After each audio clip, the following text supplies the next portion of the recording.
The Blind Tony Story. Book 4, Chapter 6. Mom said, make sure you call, even if you have to reverse the charges.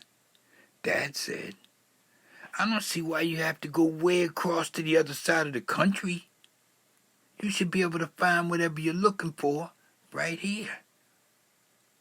But don't forget to pray and ask God to watch over you and protect you. Aaron's father said, y'all be careful and try to stay out of trouble. Aaron's mother said, Tony, y'all take care of each other. All of our family's advice was timely and seasoned by the experiences of their lives and knowing both of us. They loved us very much, and Dad even gave us a gas credit card and told us, don't use it unless you have to. Needless to say, we did use it. The trip was uneventful in itself. We drove round the clock and only stopped for food, gas, and bathroom breaks. Our first stop was in Colorado, where Aaron knew a school teacher who was the manager for a rock band called the Tubes. Aaron thought that maybe they could use a keyboard player and that maybe, just maybe, I might be that person. In fact, he had insisted that I bring tapes of my past performances along for that specific purpose. However, I wasn't interested in their type of music, and I don't think they were particularly impressed with my playing either. Anyway, we stayed in Boulder, Colorado for about 2 weeks, during which time we rarely ventured outside due to the heavy snowstorms and temperatures well below zero. We were told that there was plenty of work there in the oil fields, and we were made welcome to stay. But we were determined to see California, and so we soon left. But I will never forget the continuous warmth of the thick carpeting and the huge fireplace that was always burning. We all had sleeping bags, and we had all bought one suitcase apiece. While in Colorado, we stopped on top of Pikes Peak and smoked a joint and had a snowball fight. Being a mile high in the air had a strange effect on everything. We finally hit Los Angeles, and I had a terrible toothache. It was one of my wisdom teeth. So we stopped at UCLA and prepared to have an extraction done. Since all the work was being done by dental students, there was only a very low nominal fee. However, because they were only students, they had never seen a black person go into shock before. Anaphylactic shock has plagued me my whole life due to my great fear of needles. I become very nervous and tense. My blood pressure shoots up. Anxiety builds until I just pass out. White people turn blue first, but black people just turn gray and ashen and then pass out. I saw them panicking and confused, and then I heard someone say, he's going into shock. And that was the last thing I remember. I lost consciousness before they fully realized what had happened. I was given a shot of adrenaline and quickly revived. My tooth was pulled, and I'm sure they truly learned a lesson that day in their classes. I was given a waiver for all fees, and as well as an apology. I guess they were just glad that I wasn't trying to sue them. We stayed at a friend of Aaron's, and we also toured the Los Angeles area. I was definitely not impressed, and we were stopped by the police several times. But I did enjoy the drive up the coastline towards San Francisco. We saw imposing cliffs overlooking the sea with whales off in the distance blowing their spouts. It was awesome. We finally reached San Francisco, and we drove to the Haight-Ashbury section where a girl named Felicia lived. Felicia lived in a rooming house on Masonic Street, along with her dog, Jessie. She had 2 rooms and her own bathroom. She was very down to earth, and we all slept on her floor in our sleeping bags. Her boyfriend worked in the business of currency exchange, and he also would come by whenever he was in town. But he often flew from country to country trying to take advantage of the daily fluctuations in the currency market. In that rooming house, along with Felicia, there was a girl named Dolores, a tennis pro named Bennett, and also a girl named Doris and her boyfriend. We stayed about 2 weeks, and I really loved San Francisco. In the morning, we would eat breakfast at the Psalms restaurant. It was the first time I had ever been to an all-vegetarian restaurant. I loved it. Then there was the Embarcadero Center, Fisherman's Wharf, Golden Gate Park, hang gliders in the Presidio, the Fillmore District, the Mission District, the Sunset District, Lombard Street, the Transamerica Building, the Golden Gate Bridge, Alcatraz, Mount Tamalpais, and Sausalito. It was magnificent. I had never saw anything like it. It was like never-ending wonderland. There were hundreds of people in the park doing Tai Chi in the morning, and that didn't even include Berkeley and Oakland. I truly loved San Francisco, but Aaron said that we still hadn't seen the mountains yet. So after a couple of weeks, we left for Mendocino County. Now, Mendocino is nicknamed God's country, and is said to have some of the most beautiful real estate in the entire United States. The views were breathtaking as we ascended those winding roads into the mountains.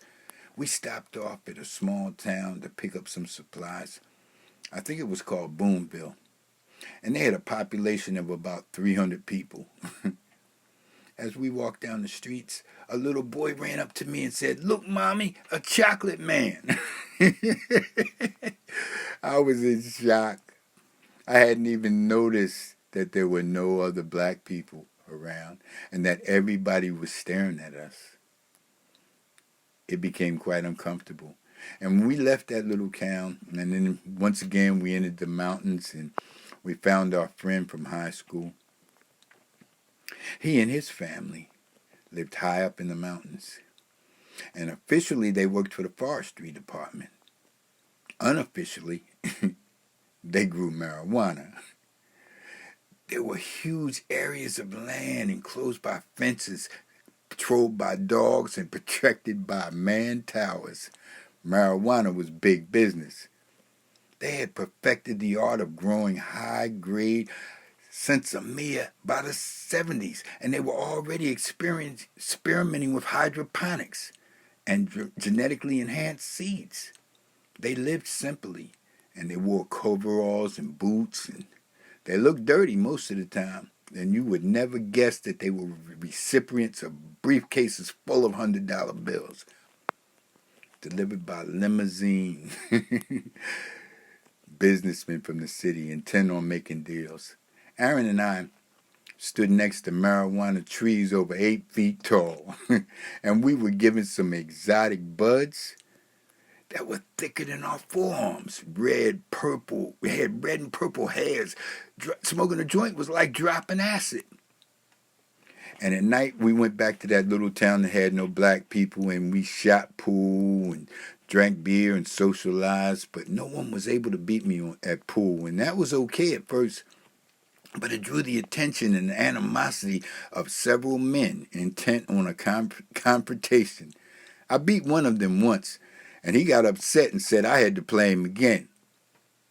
But there was a girl lined up to play next before him, so I told him that he had to wait until after she and I played. He definitely did not like that. And then I intentionally lost to the girl so that he would be forced to have to play her. But he still tried to make me play him. I refused and tried to walk away. And then he approached to start a fight. Our friend stepped between us and told me and Aaron to go to the car. A fight ensued, and it looked like guns might get drawn.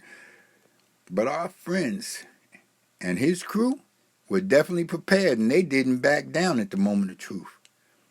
Aaron and I were sent back to the house.